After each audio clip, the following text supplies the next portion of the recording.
अब पाकिस्तान तहरीक इंसाफ और इस्टेब्लिशमेंट में बातचीत का सिलसिला शुरू होना चाहिए। बहुत सारे जो सियासी नाकदीन है उनका ख्याल ये है कि ऐसा माहौल पैदा होना चाहिए जिसमें मुल्क आगे चलता हुआ नज़र आए, और उसके लिए ज़रूरी है कि ये जो एक पार्टी को अंदर बंद करके और बाकी जमातें हुकूमत में बैठी हुई हैं, इस सिलसिले से आगे चला जाए, एक ब्रॉडर कंसेंसस डेवलप किया जाए, जो पोलिटिकल नोयत के मुकदमात हैं उनको सियासी मैदान में ही डील किया जाए और पाकिस्तान के लिए आइंदा के लिए दरवाजे खोले जाए।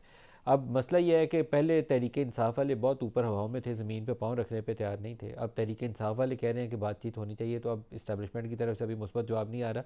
तो जब तक ताली दोनों हाथों से बजे नहीं तो बात आगे चल नहीं सकती। आज एक अली मीन गंडापुर का बयान आया है जिससे ज़ाहिर ये तासुर मिलता है कि इमरान खान जो है वो थोड़ा नरमी पर माइल हो गए हैं और आमादगी ज़ाहिर कर रहे हैं पब्लिक स्टेटमेंट के ज़रिए कि हाँ बातचीत होनी चाहिए। लेकिन बातचीत का आगाज़ किससे होगा? सियासी क़ुव्वतों से या आर्मी चीफ़ और DGISI से?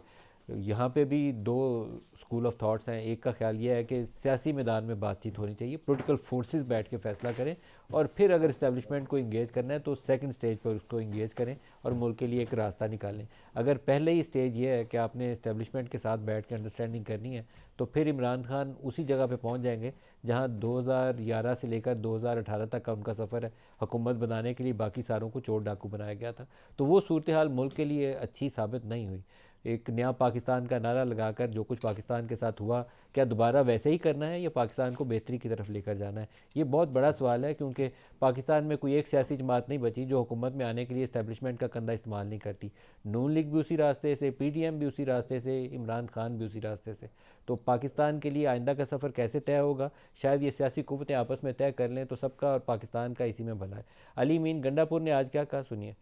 खान साहब ने अभी ये उतार दिया है कि बातचीत होती है तो उसमें नाम रखा है उन्होंने, जब होगा तो सबके सामने आ जाएगा, छुप के नहीं होगी कोई बात।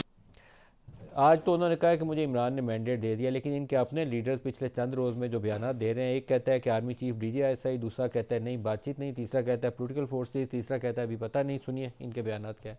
हम हाथ आज भी इनकी तरफ बढ़ाते हैं, हाथ मिलाएं। आप अगर उस शख्स से मिल सकते हैं जिसका नाम अचकजई है और मौलाना फजलुर रहमान से, तो पाकिस्तान की तामीर के लिए, मामलात को हल करने के लिए हमारे साथ क्यों नहीं बैठते? मुज़ाकरात हम करेंगे, लेकिन हम मुज़ाकरात करेंगे आर्मी चीफ के साथ, DGI के साथ, फौज के साथ। एस्टेब्लिशमेंट भी एक रियलिटी है और पाकिस्तान तहरीक इंसाफ भी एक बहुत बड़ी रियलिटी है। आप मुज़ाकरात के पैरामीटर तय करें तो उसके बाद चीजें आसान हो जाएंगी। सारे मिलकर तय करें कि जी हमने किन बुनियादों पे ये मुज़ाकरात करने हैं। 3 जमातों के बारे में डायरेक्टिव है हमारे पास, उससे बात नहीं हुई। पीपल्स पार्टी, PMLN और MQMP। बात सियासतदान के साथ ही होनी चाहिए, लेकिन अगर डी फैक्टो रोल है एस्टेब्लिशमेंट का, तो फिर इन वन वे और the other they need to be included. मुज़ाकरात अब एस्टेब्लिशमेंट के साथ बैठ के करना ये अजीब सी बात होगी, क्योंकि आईन में उसकी इस तरह की गुंजाइश नहीं है। मुज़ाकरात आपने हुकूमत और अपोजिशन के बीच में होने। आज खान साहब ने जो हिदायत दी है उसके मुताबिक किसी भी डायलॉग के बारे में किसी भी इदारे से पार्टी के किसी कैंडिडेट नुमाइंदे के पास कोई इख्तियार नहीं है। अगर उसके बारे में कोई बात करना हुआ, आपके सामने मैं लेके आऊंगा या बानी चेयरमैन खान साहब आपको खुद जेल में बताएंगे।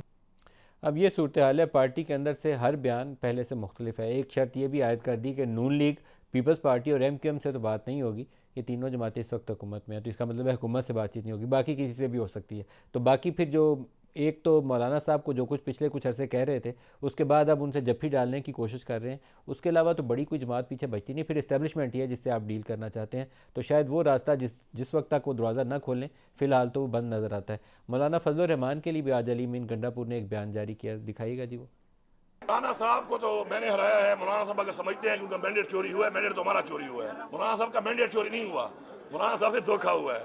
जब इतने लोगों को फॉर्म 47 के जरिए जितवाया गया, बल्कि सबको ही जितवाया गया, तो फिर आपको क्यों नहीं जितवाया गया? तो आप ये सवाल उनसे करें।